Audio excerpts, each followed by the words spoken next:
Okay, great. Okay, thank you very much, everybody, both in the room and through the powers of the internet, for joining us today for this GCRF AFRICAP Knowledge Sharing Seminar. And it's my great pleasure to do the introductions today. I'll be brief.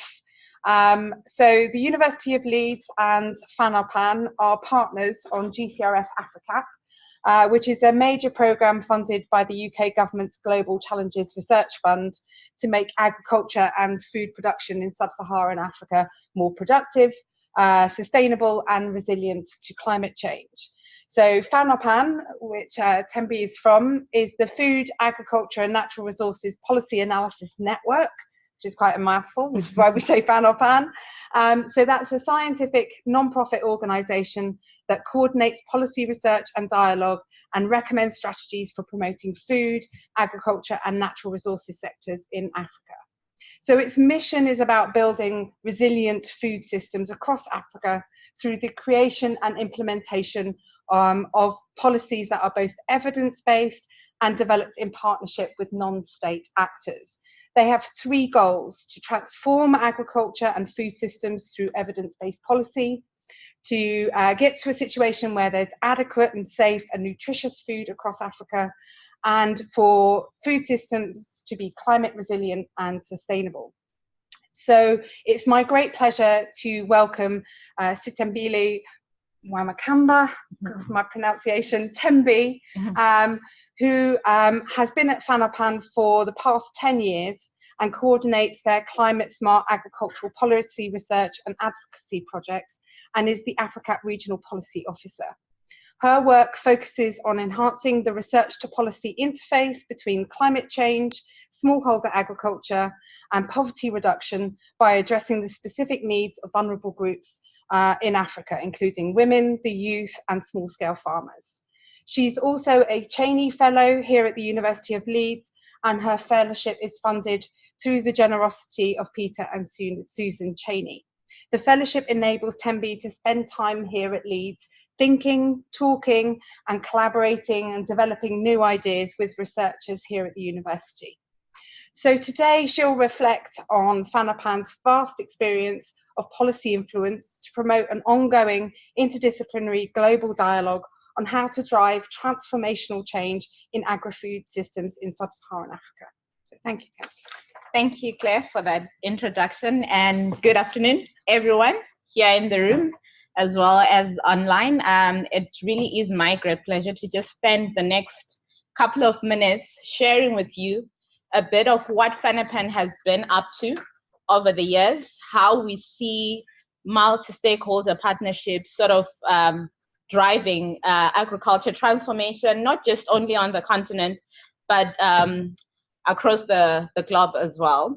And I thought that I would start my presentation by reflecting on a few, well, maybe not a few, a couple of challenges that are sort of all encompassing that will sort of bring us to a point where we pause and reflect on the work that we are doing and what we are trying to achieve.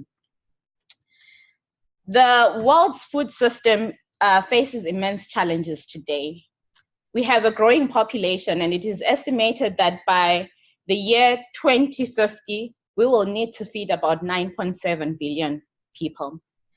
At the same time, we know that right now, around 1 in 3 people globally suffer from some form of malnutrition, whether it's hunger, micronutrients deficiency, being overweight, or being obese.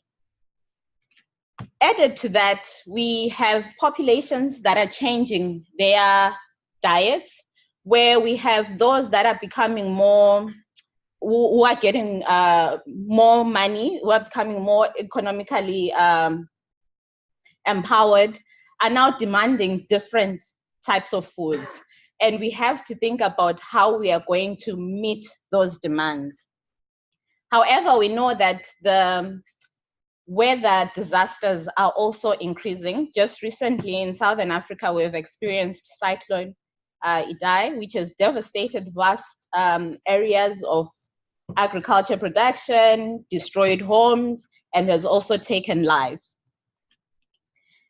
in some parts where some parts are experiencing flooding, some parts are experiencing extreme drought. In Cape Town last year and again this year, we have seen water levels in dams decreasing, where we have now had to have water rationing. At the same time all this is happening, our crops are also being affected by pests and diseases. In the last 2 years, the Southern Africa region, as well as East Africa, has been dealing with a devastation of the fall armyworm. So we have all these things that are happening at the same time, which are putting immense pressure on the global food system.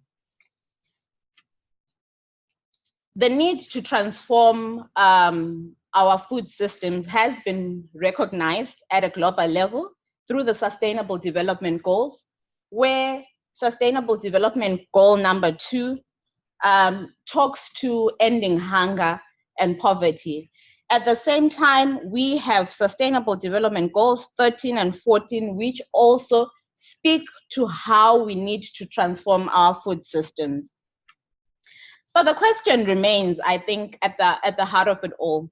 Can agriculture meet unprecedented demand for food in ways that will ensure that we use the natural resources base in a sustainable way while containing greenhouse gas emissions and mitigating the impacts of climate change?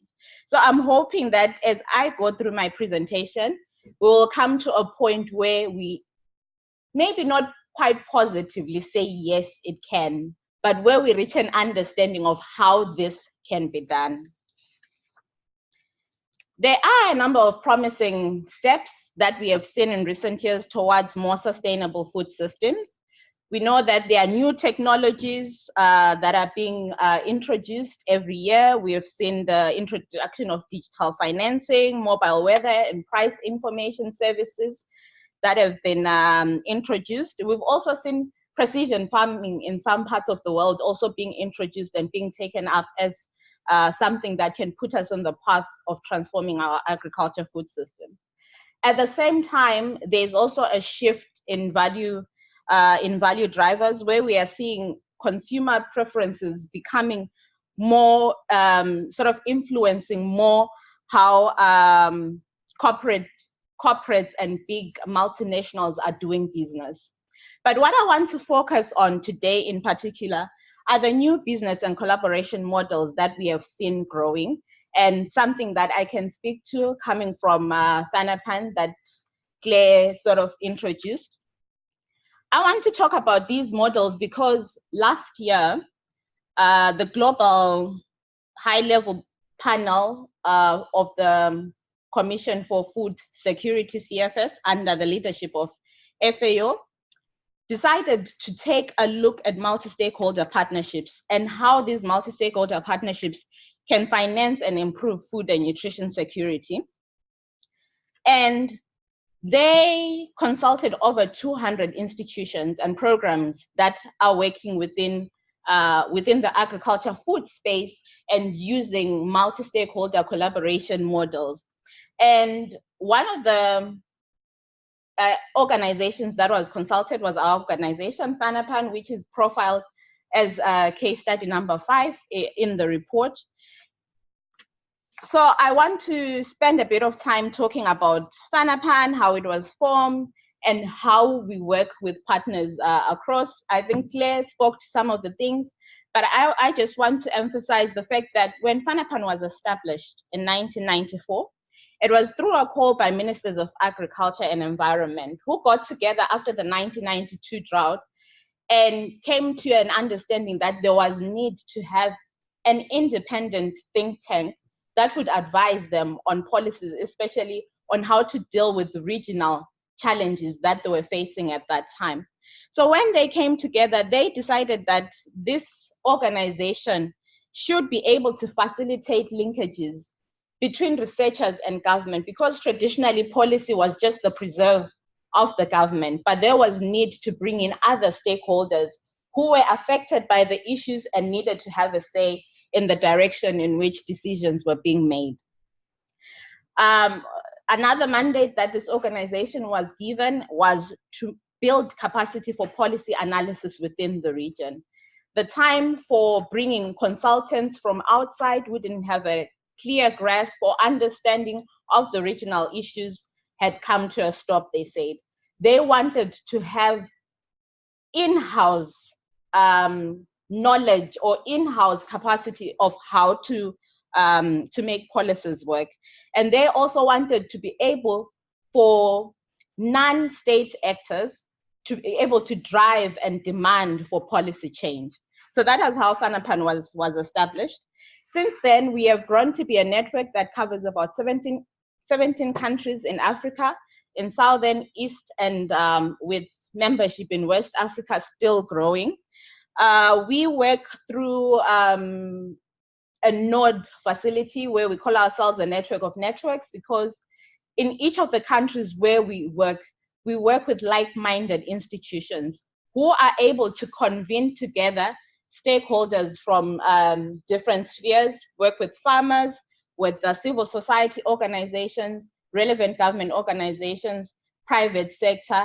And within each of these organizations, they also draw in different stakeholders. For instance, if you take farmers, say in a country like Zambia, the farmers organization will be bringing together commodity associations, small-scale farmers, and commercial farmers. So it becomes a much broader network that has a broader reach. And also in terms of the organization that become our node hosts, they vary, because we don't just have one type of organization that we work with because of the type of work that we do, but we work with universities, we work with civil society organizations, and work with research foundations. We realized that even though when the call was made, it was to make a difference within the Southern and East African region, we could not do that alone. And we needed international partners and other regional partners to join hands with. So as Sannapan, in the work that we do, we work with a number of partners across the world, within Africa, outside Africa, in Europe, in America, as well as in the Caribbean.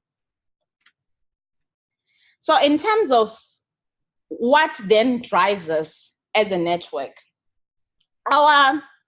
our agenda is founded on currently 4 things.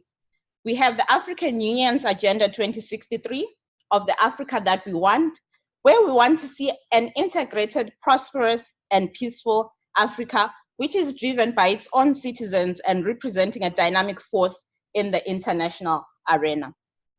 We are also guided by the Comprehensive Africa Agriculture and Development Program of 2003, which is popularly known as CAADP, and is now being implemented under the Malabo Declaration Agreement.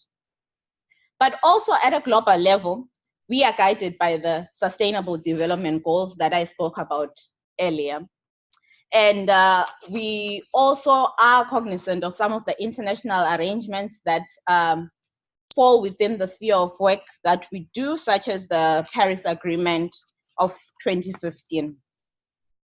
So in terms of the opportunities that we see for us to address Africa's agriculture challenges, we see this in 3 distinct ways. At the center of it, we believe that we need sound policies that are implemented with strong leadership.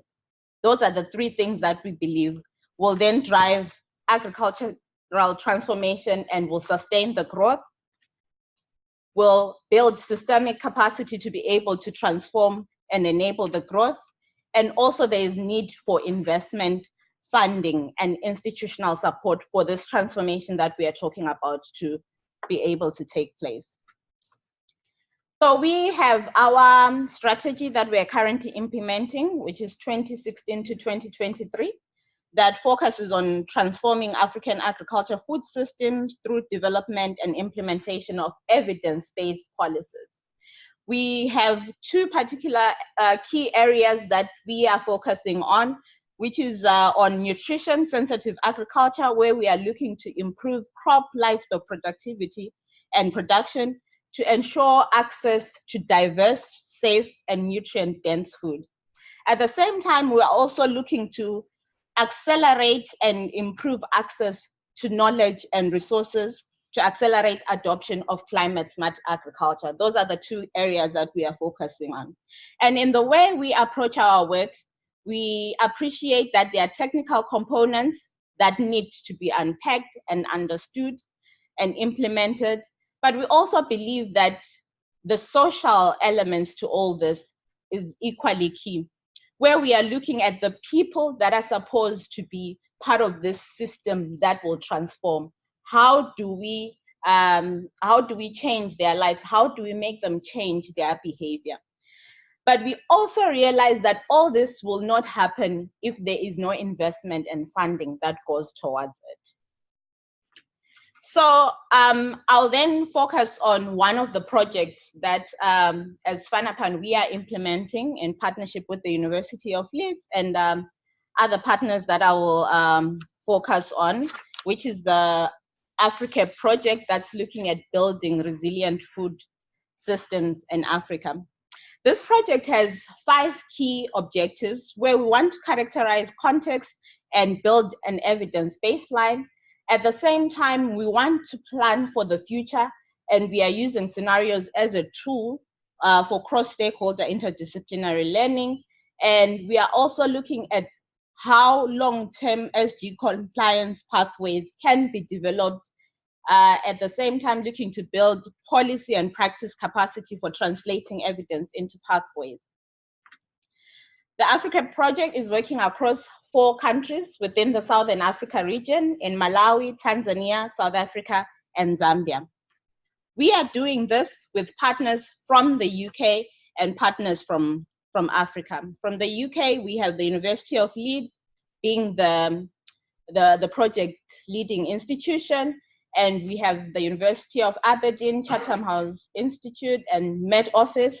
Then from Africa, we have Sannapan being the lead African partner, working together with our country notes in the 4 countries where we are implementing the project, the National Agriculture Marketing Council in South Africa, Agriculture Consultative Forum in Zambia, civil society organization in Malawi, as well as the Economic Social Research Foundation in Tanzania. We are also working in Malawi quite closely with the Department of Agriculture and Research Services. So if we are to take AFRICAP apart as a project to look at the different partners that are involved in here, we have, I think I'll give the example of Tanzania that I have there, where at country level, we have a number of partners that are working on the project. Partners that are also from different spheres. We have government representative, we have local level government structures as well as being part of the project. We also have national universities as key partners within the project, as well as research institutions. If we then look at the different types of partners within AFRICAP, we have research partners, we have civil society organizations, we have government partners that are also part of the project. But I wanted to take apart the research component that we are implementing to look at the partners and what the partners bring to the AFRICAP project. So from the UK side of things, we have the University of Leeds and University of Aberdeen as the key research partners. Then from the African research partners end, in each country where we are working, we have gone through a process of establishing partnerships with national universities, because we believe that the research that happens is not research that should just benefit one side of the partnership, but we also want to leave capacity within the countries where we are working with. So that's why in Zambia, we have established a partnership with the University of Zambia. In Malawi, we have established a partnership with the Lilongwe University of Agriculture and Natural Resources. In Tanzania and South Africa, we are still in negotiations with the national universities there, where we are talking to Sokoine University of Agriculture, as well as the University of the Free State, to see how we can bring these universities to be part of the implementing partners of the project. So within the research partners, we have different disciplines that are part of this AFRICAP project, where we have several researchers that are looking at different elements within the project. We have people that are focusing on nutrition components, on the climate science, on agroecology, on the weather forecast, and also on the policies side of things. So whilst AFRICAP is focusing on building resilient food systems in Africa, we realize that it's not just about one thing. We have to look at a host of factors. So we're looking at the policy context. We're trying to see how we can sort of have policy coherence and make sure that the policy processes are inclusive. And in looking at the policy context, part of what we are also going to be doing as the project and have started doing is to try and establish specific geographic areas in which policies and practices for climate smart agriculture can be piloted and capacity grown in how you sort of develop these policies and implement them. We are also looking at the climate context, where we are trying to build the capacity for climate modeling and also capturing projections on African climate variables, but also trying to tell the story of how the cropping patterns as well as the climate patterns are going to change over time and what needs to be done. We are also looking at the agronomic context, where we have about 7 research projects that are going on in the different countries. We have some areas where they're looking at social and ecological impact of investment in soybean production. We're also looking at conservation agriculture in countries like Malawi. We are also looking at how do we plan for an uncertain future, where in the past year, in the 4 countries where we are working, we have gone through a process of scenario planning with the different stakeholders in the countries, where we are getting the different stakeholders in the country to start thinking about how they can unblock and not do business as usual, how they can also start thinking about challenges that will come up to them, but plan to address them before they happen.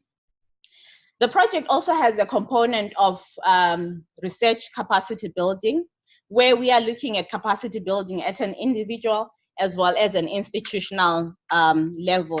We have a number of opportunities that exist within the project for the current project team, but for other stakeholders in country as well. And finally, because ultimately we want to influence policies and how decisions are made, we have a policy engagement component that's going to be starting from the local level, national, regional, as well as to the global level. We want to be able to take the research findings that come out from the research that happens in the project and be able to influence some of these national, regional, and global policy spaces. So I come back to the question that I asked at the beginning. Can agriculture meet unprecedented demand for food in ways that will ensure that we use the natural resources base in a sustainable way while containing greenhouse gas emissions and mitigating the impacts of climate change? It's a tall order. It's quite a big challenge. And we are not the only ones that are working in this space. There are several organizations, multi-stakeholder partnerships. I know that within the sort of Global Research Challenge Fund, GCRF, which funds the AFRICAP work, there are several other projects that have been funded to try and address some of these global challenges. But what I want to put forward is that we need to start working more in partnership than as individuals. We need to to think outside the box. And we need to also reach out to disciplines that we have never reached out to before. From the last 18 months of implementing AFRICAP, I can tell you that it's challenging. It's not easy. Getting to know people, getting to appreciate the work that different people do is not an easy thing. And it needs people that are open-minded and are able to sort of learn on the go. So I think whilst it's challenging, it's something that can be overcome. Just this past week, I heard someone say that we should look at things not as problems, because problems cannot be solved. But if you look at them as challenges, they can be overcome.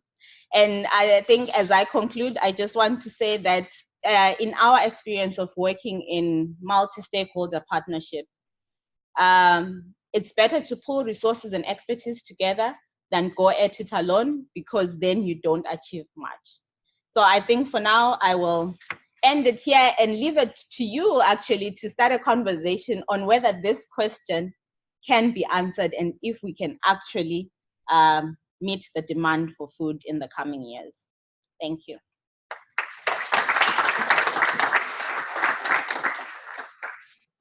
Thank you, Thembi.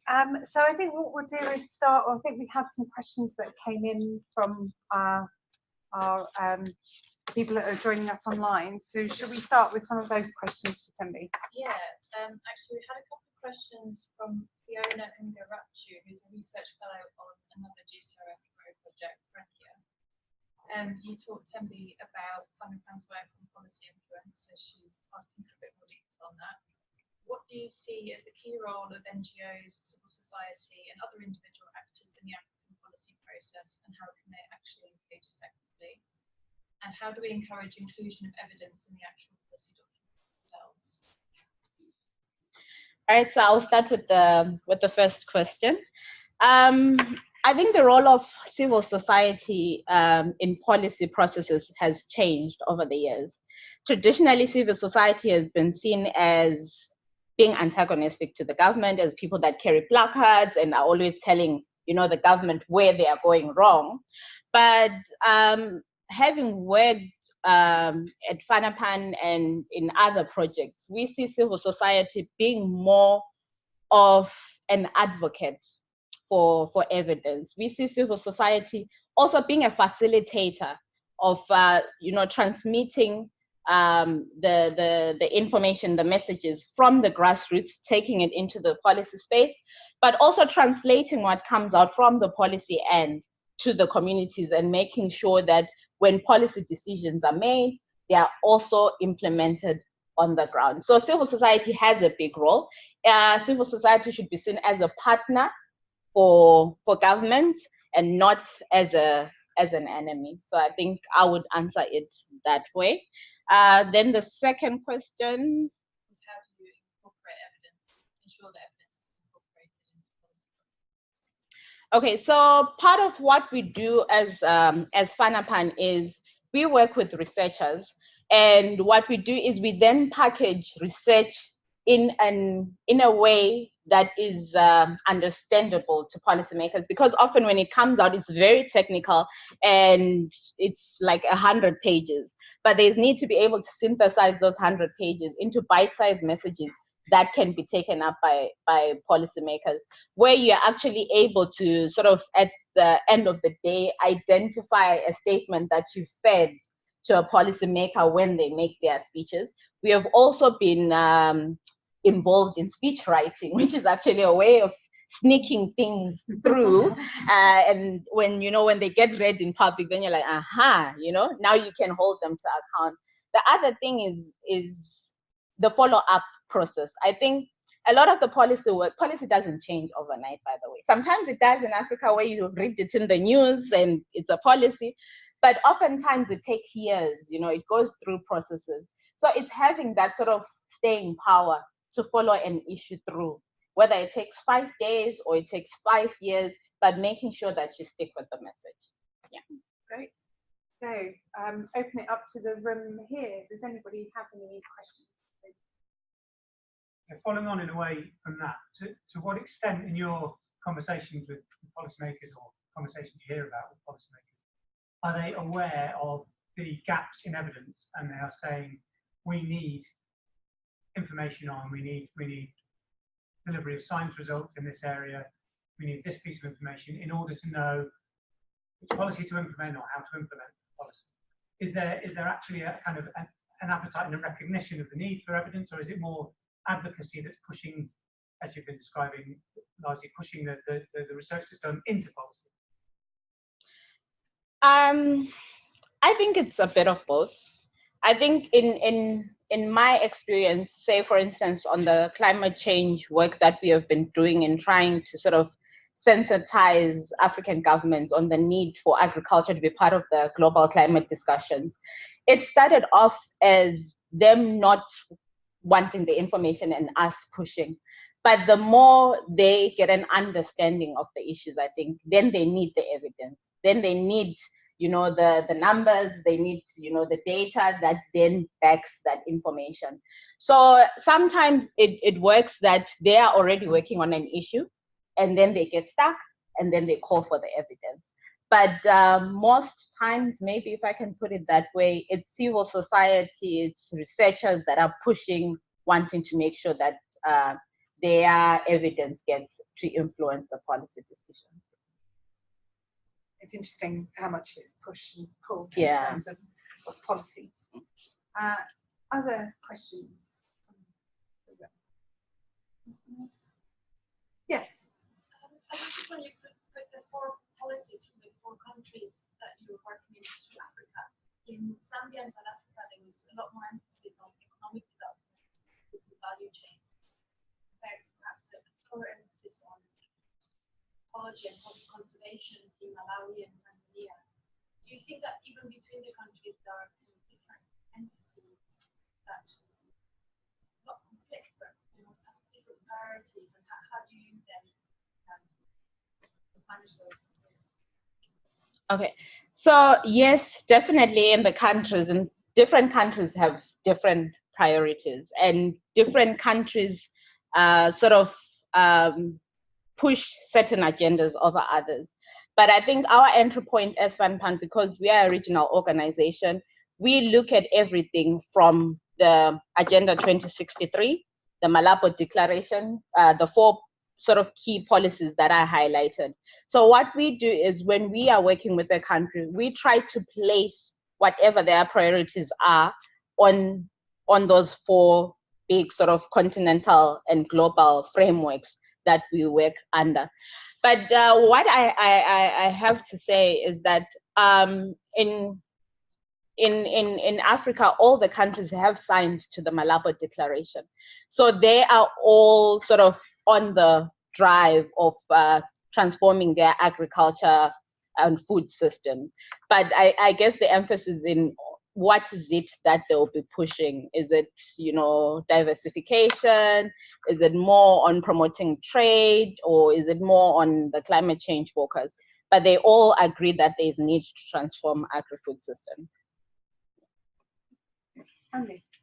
And just following on, I'm struck, so your slide said about influencing the Malawi agriculture policy, same way probably in Tanzania, and yet there are now, pushes for a national planning commission and other things. So given that you're coming at it with agriculture, food and agriculture in the name of your network, CISANet, got agriculture in there, how much is it trying to enhance the voice of agriculture into bigger national planning issues that are cross-sectoral, coming from an economic planning department rather than the Ministry of Agriculture?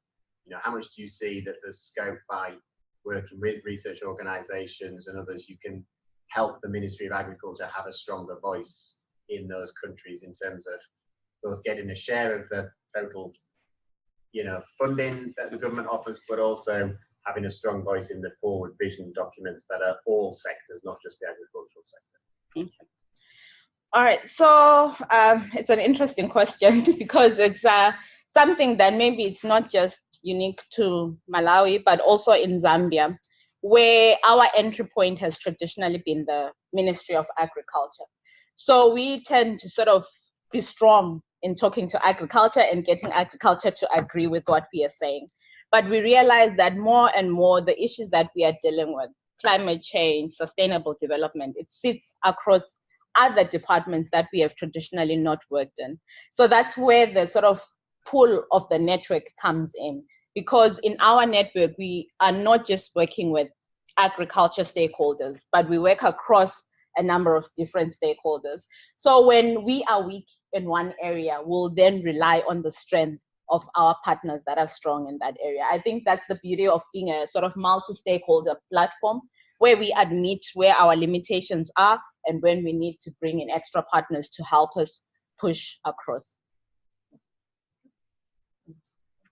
So Cheng Wen, who's joining us online, asks, what are the major barriers for farmers to adopt climate resilient agricultural practices that come out of your work? Major barriers for farmers to adopt practices. I think there are a number of things. I think, well, maybe for me, the one big issue I think is because oftentimes new technologies, new practices are introduced as if there's nothing happening on the ground. So there's no investment in spending time to actually sort of listen to the voices of the farmers, what they know and what they need. So I think sometimes that's where the barrier comes from, in that we don't invest a lot in getting to understand the communities where we are working, what's already existing, and how we can build on that instead of just introducing new interventions. I